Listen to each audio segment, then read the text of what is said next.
This is our Hidden Killers half-year in review with True Crime Today. A look back at some of the most compelling conversations about the biggest cases we're following for you right here over the last 6 months and first half of 2024. Here's another one of those conversations.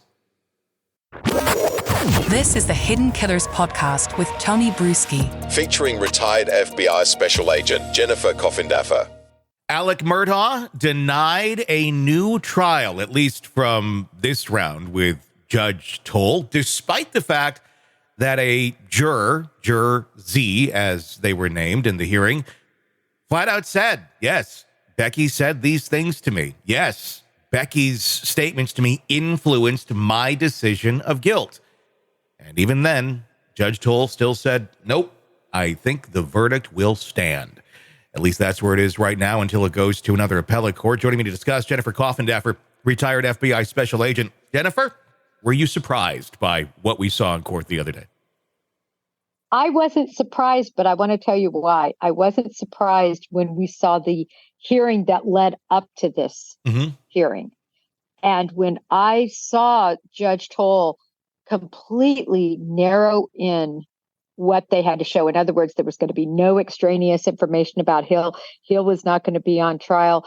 It was really going to boil down to just what was said. And she added the caveat that it had to have been intended to, cause tampering.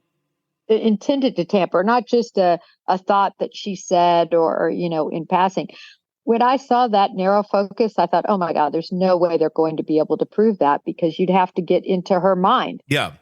Well, and how can you say that the intent is there, then that's what's going to influence. Intent doesn't even matter in reality if Becky Hill had that intent or not. If it made the impact that it did, then it made the impact that it did. I kind of felt like going into this that Judge Toll had already made up her mind of, this is not going to go anywhere in my courtroom.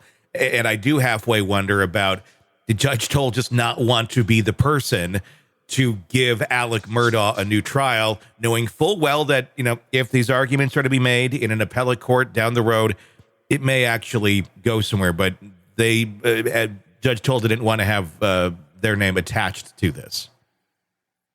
Yeah, it is interesting. And again, it was really one juror, but as we all know, it only takes one juror to hang a jury and to not have a finding.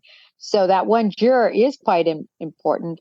I think that obviously they're going to continue to appeal this clear up to the highest court. And I do think, though, Tony, some of this just is a matter of law and of precedent. And interestingly, I think this case is sort of making some precedent. At least Judge Toll said that, right? She said she'd never had a case where it happens, months after the verdict's been turned in. It always is something that's going on during trial. So she said she found herself in new waters, and I think she laid the groundwork and the precedent, but she certainly used other cases to say, listen, they have to have purposely been trying to derail the jury. It's a weird precedent to set. I mean, you go into a room and you say things that you're not supposed to say, whether you realize you're going to have an impact or not. If they have an impact, they have an impact. That just seems to be a very undefinitive precedent to be setting. And it also does seem to set a precedent here, too, of, look, I guess the clerk of court, wittingly or unwittingly, can say things in a South Carolina courtroom or with a jury, and it may have influence, it may not. It doesn't really make a difference either way because we're not going to consider that to be influence. It's a weird gray area that doesn't seem to have been settled at all in that hearing the other day. Yeah. And, Judge Toll, because it really came down to, in a sense, that he said, she said a little bit. So you had basically 12 people against one, right? Because the other jurors, definitely did not side with the one juror that said she was influenced and she heard these things. And of course, Hill said she didn't say them at all. Mm-hmm. And I thought it was interesting that Judge Toll really didn't find her necessarily to be that credible. Mm-hmm. I don't know if you remember, but, she did question her because of that literary license, right? Yeah. that Hill used really when she was plagiarized part of her book. So anyway, I think that it's going to be interesting as it goes up to the next level to see if they get a hearing and to see if it could possibly overturn. I think it's a slim possibility, but I think it's a possibility. Is there any investigative work going on right now behind the scenes, or would there be any sort of investigative work going on behind the scenes about influence with that juror Z? And I'm not suggesting any sort of improprieties here, but it is rather odd that 11 of the other jurors said, no, this did not happen. I never was influenced by Becky, and I don't recall her ever stating anything to this point. But this one certainly does, and certainly says it affected her decision. It does make you wonder a little bit, just knowing the track record of Alec Murdaugh and the lengths that he will go to cover up his own indiscretions and such. Could there be some sort of influence going on here to have one state that, yes, Becky did in fact do this? Again, it's just speculation. I know nothing about this juror, but it just does seem a bit curious. It does seem curious, and I believe Judge Toll thought it seemed curious.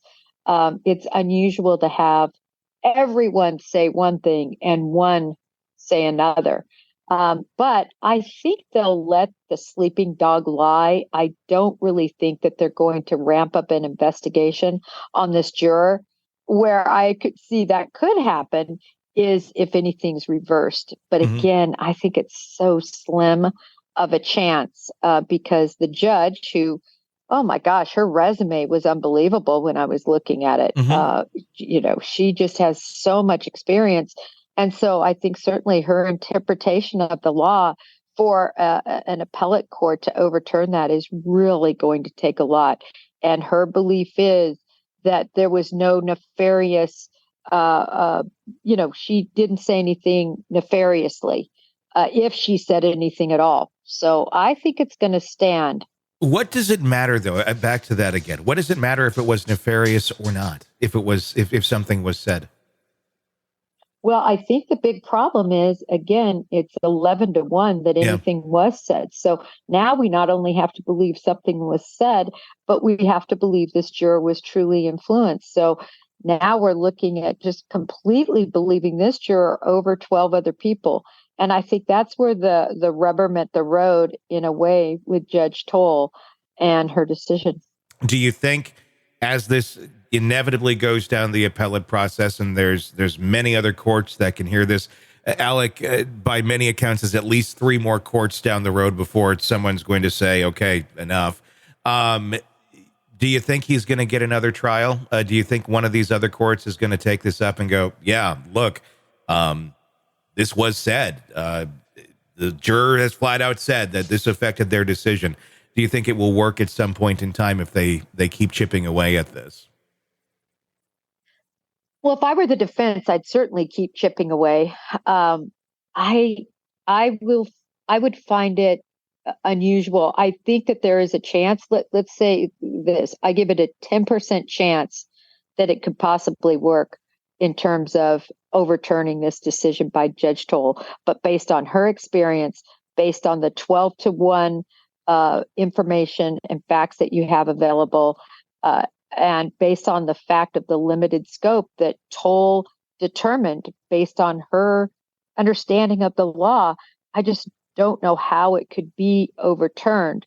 But I'll give it a 10% chance. You never know what these appellate courts will do. Want to listen ad-free? Want advance access to all of our interviews before anyone else? Become a True Crime Today Premium Plus subscriber on Apple Podcasts. You get every episode commercial-free. So you can binge on true crime Until you can binge no more. Search True Crime Today Premium Plus on Apple Podcasts now, or go to our podcast page and sign up now. More of the Hidden Killers podcast next.